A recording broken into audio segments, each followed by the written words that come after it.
ሀገሩ እንዳለ ብልጭልጭ ሆነ ብልጭልጭ ምን ነው አለምትሉት ኢትዮጵያ ብልጭልጭ ሆነች በቃ መንገዱ ሁሉ ብልጭልጭ ምናምን በቃ ብልጭልጭ መንግስት ምናምን አዎ ይሄ መንግስት አሳማኝ ነው በቃ ዓለምን እየሳበ ያለው መንግስት ነው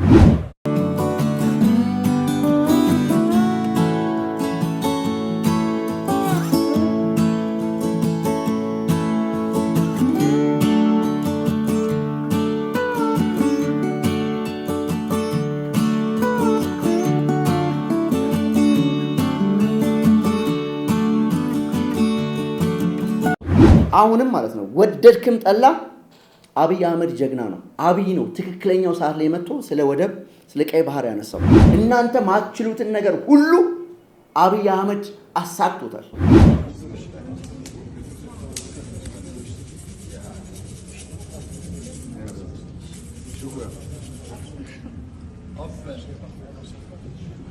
ወደደም ጠላ አሁን የዚህኛው ትውልድ ዘመን ነው ይሄ ዘመን የዚህ ትውልድ ዘመን ነው ይሄ ትውልድ ተራማጅ ትውልድ አባቴ የኛ ቡናችንን ፉትያል ኢንጆይ ያደረግን ነው ይህ ኢትዮጵያ ነው እናንተ እንደምትለፈልፉት አይደለም እጅግ ተረጋግተን ነው ስራችንን እየሰራን ያለነው አብቹ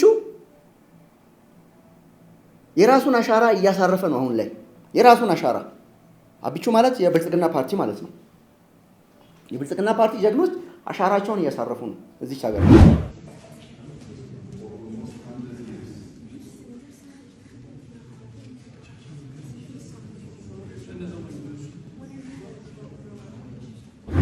ኢትዮጵያ የዲፕሎማሲ ኩስምና ውስጥ ነው ያለችው ኢትዮጵያ በዲፕሎማሲው ደረጃ ባፍጢሟ ተደፍታለች እያለ 24 ሰዓት የሚያወራው ኃይል ይሄንን ሲመለከት ምን እንደሚል ማወቅ አይከብደንም እንግዲህ አውሮፓና አሜሪካ ያለው የሚንጫጫው ስብስብ ከቀዳማዊ ኃይለ ሥላሴ ጊዜ ጀምሮ ዛሬ ድረስ ደርግን ሲያስቦጭቅ የነበረው እነመለስ ዜናዊን ሲሳደብ ሲያሰድብ የነበረው ዛሬም ጠቅላይ ሚኒስትር አብይን በመሳደብ 365 ቀን ሙሉ ጊዜውን የሚያባክነው ቡድን ኢትዮጵያ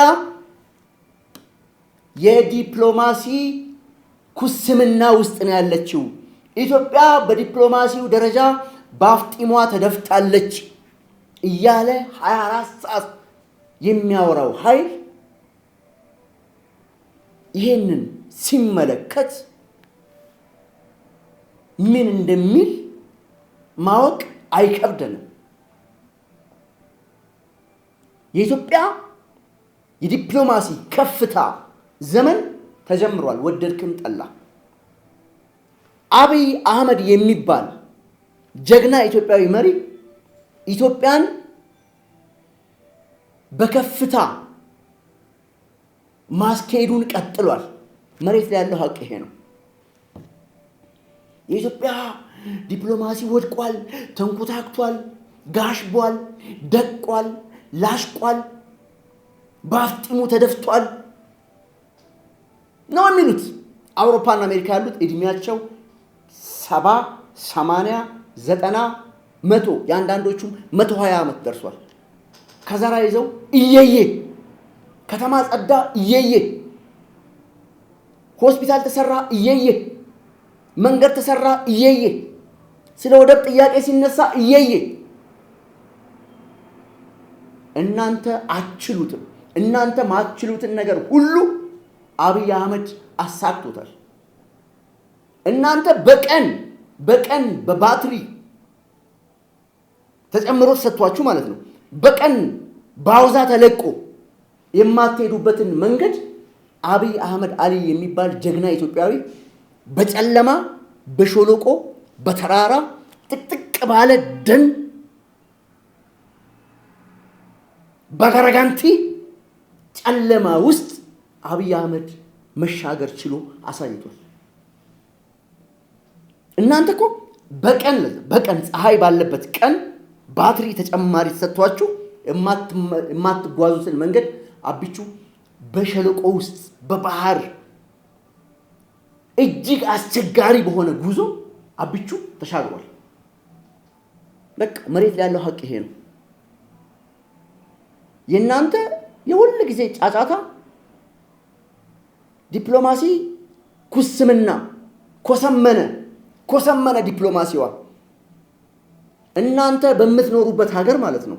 እያንዳንዳችሁን አምባሳደር ቢያደርጋችሁ መንግስት በጀት ላይ ነው የምትደባደቡት እናውቃለን። እኔ ልብላ ነው እንጂ ስለ ኢትዮጵያ ከፍታ አውርታችሁ ማጣቁ። ዘመኑ አሁን የጋዜጣ ዘመን አይደለም። ጋዜጣ ላይ እየጻፋችሁ እንደምትቀደዱበት አይደለም። አሁን ተቀይሯል። በቃ ይሄንን ዘመን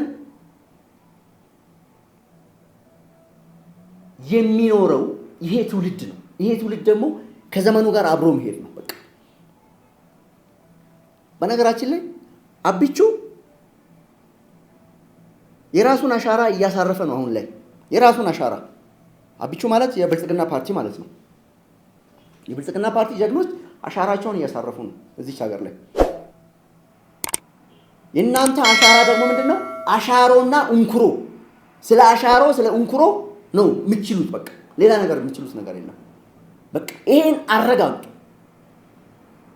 የዛሬ 10 እና 15 ዓመት በኢትዮጵያ የምርጫ ሁናቴ ውስጥ የምርጫ ቅስቀሳ ጊዜ እነ በረከት ስምዖን እና አቶ ሩድዋን ምናምን በአንድ ወገን ሆነው በኢህአዴግ በሚባለው ጎራ፣ እናንተ ደግሞ በተቃዋሚው ጎራ ሆናችሁ ኢትዮጵያ ስትሉ የነበረው ምንድነው? የመጀመሪያ ነምበር 1 ጥያቄያችሁ ምርጫ ካሸነፍን አሰብን እናስመልሳለን፣ የኢትዮጵያ ሕዝብ ምርጫ ከመረጠን ቀይ ባህርን የኛ እናደርጋለን አይደል ስትሉ የነበራችሁት።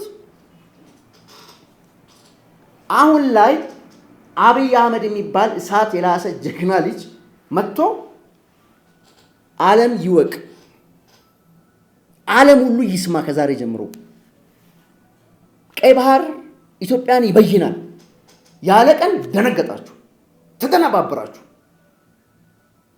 አብዛኞቻችሁ ሚስቶቻችሁን በትክክል ማስተዳደር አትችሉም። አብዛኞቻችሁ ልጆቻችሁን በትክክል ትምህርት ቤት መውሰድ አትችሉም። አብዛኞቻችሁ ደካማ ቤተሰቦቻችሁን መርዳት አትችሉም። ምንም አውሮፓና አሜሪካ ብዙ ዓመት ኖራችኋል። አውሮፓና አሜሪካ ብዙ ዓመት መኖራችሁን ልክ እንደ ጀብደኝነት የቆጠራችሁ እኔ እኮ 40 ዓመት ስኖር አሜሪካ፣ እኔ 50 ዓመት ስኖር እኮ ሀገሬ ኢትዮጵያ እንዲሆና ወድቃ ምናምን ከማለት ውጪ ሌላ ምንም የሰራችሁ ስራ የለም። አሁንም ማለት ነው ወደድክም ጠላ አብይ አህመድ ጀግና ነው። አብይ ነው ትክክለኛው ሰዓት ላይ መጥቶ ስለ ወደብ ስለ ቀይ ባህር ያነሳው። ለምን እኛ አላነሳንም? እኛ መሪ ስንሆን ነው የቀይ ባህር ጉዳይ መነሳት ያለበት ነው አይደል የምትሉት እናንተ? ይሄ እኮ ነው፣ ሌላ ምንም ነገር የለም።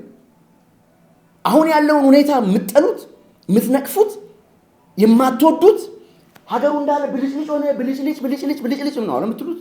ኢትዮጵያ ብልጭልጭ ሆነች፣ በቃ መንገዱ ሁሉ ብልጭልጭ ምናምን፣ በቃ ብልጭልጭ መንግስት ምናምን። አዎ ይሄ መንግስት አሳማኝ ነው። በቃ ዓለምን እየሳበ ያለው መንግስት ነው። ከንቲባ አዳነች አቤቤ ዛሬ ይሄው ኤርዶጋንን አድዋ ሙዚየም ይዘው ሄደው እያስጎበኙ ነው። ከንቲባ አዳነች። ከተማው ተቀይሯል። አዲስ አበባ ሌላ ታሪክ ውስጥ ነው ያለችው። አባቴ ዘንድሮ ብዙ ቱሪስት ኢትዮጵያ መጥቷል እያሉ ነው ትላልቅ ሚዲያዎች። አብዛኛው የዓለማችን ላይ አሉ የሚባል ሚዲያ ኢትዮጵያ የቱሪስት ትኩረት ስባለች እየተባለ ነው። አዲስ አበባ ቱሪስት በቱሪስት ሆኗል እየተባለ ነው።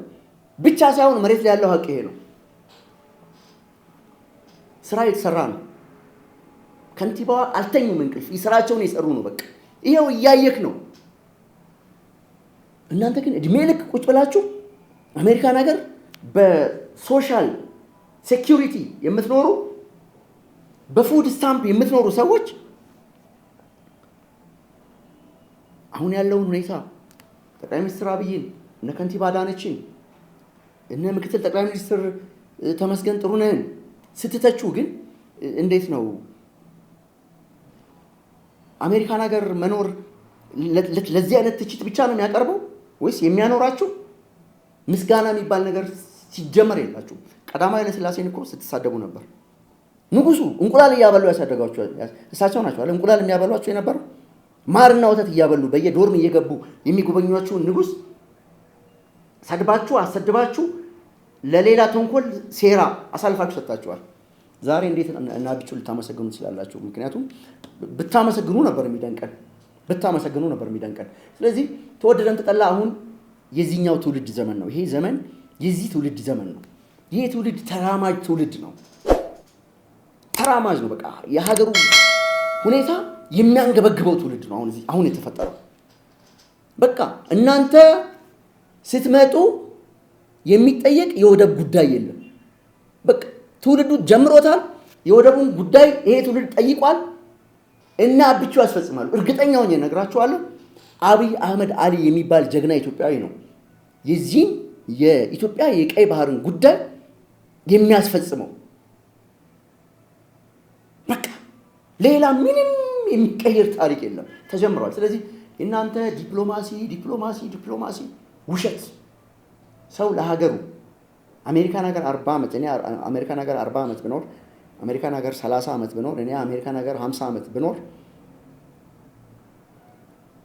ኢትዮጵያ ውስጥ ለአንድ መንደር ቢያንስ አንድ ትምህርት ቤት ወይ አንድ ጤና ጣቢያ ያስገነባለሁ። አልዋሻችሁ። ቢያንስ አንድ ቬት ፖስት ወይም ሄልዝ ፖስት ወይም የሆነ ወተር ፖይንት ምናምን ነገር በራሴ ገንዘብ አስደርጋለሁ። ለአንድ ቀበሌ ለወረዳ ምናምን ተውት። ምንም ማድረግ የማይችል ሰው ማድረግ የሚችለው መተቸት ብቻ ነው።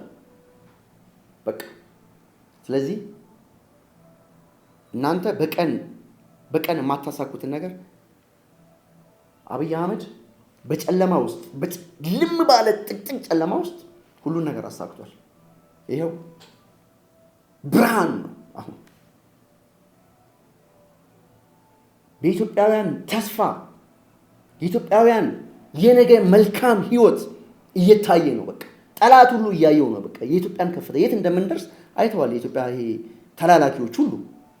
ስለዚህ የኛ ሀገር ኢትዮጵያ በእውነተኛ ከልብ ስለ ኢትዮጵያ በሚጨነቁ ልጆቿ ነው እንጂ በምላስ ኢትዮጵያ በሚሉ ልጆች ወደፊትም አትመራም። እርግጠኛ ሆነን እንነግራቸዋለን። ዛሬም ነገም የኢትዮጵያ ህዝብ ተሰብስቦ የሚፈልገውን ያሳካል። እናንተ መታችሁ ፓርላማ ላይ ቀርባችሁ ቁጭ ብላችሁ ስለ ወደብ የምታወሩት ነገር የለም። ካሁን በኋላ አውሩ ብትባሉም አታወሩ። ለምን? እኛ መሪ ስንሆን ነው የአሰብ ጉዳይ የሚነሳው፣ የወደብ ጉዳይ የሚነሳው፣ የኢትዮጵያ ባህር ኃይል ጉዳይ የሚነሳው ነው። አለምትሉት የለም፣ አይሆንም። ካሁን በኋላ በኢትዮጵያ ፓርላማ ላይ የሚነሳው ካሁን በኋላ እውነተኛ የኢትዮጵያ ልጆች ናቸው ፓርላማ የሚገቡት። የሚያሳኩትም እውነተኛ የኢትዮጵያ ልጆች ናቸው። አለቅ። አውሮፓና አሜሪካ ያላችሁ ዲያስፖራ በጣም ሀገራችሁን የምትወዱ ለሀገራችሁ የምትጨነቁ ኢትዮጵያውያን ሁሉ ነገር በመልካም ሁኔታ ላይ ነው ያለው። ኢንጆይ አድርጉ። ስትመጡ የምትዝናኑበት ሀገር ልጆቻችሁን አምታችሁ ልጆቻችሁ ዋው የኛ ሀገር ብለው የሚሉትን ስራ የሚሰሩ ኃይሎች አሉ እዚህ ሀገር ላይ። እንኳን ደስ ያላችሁ።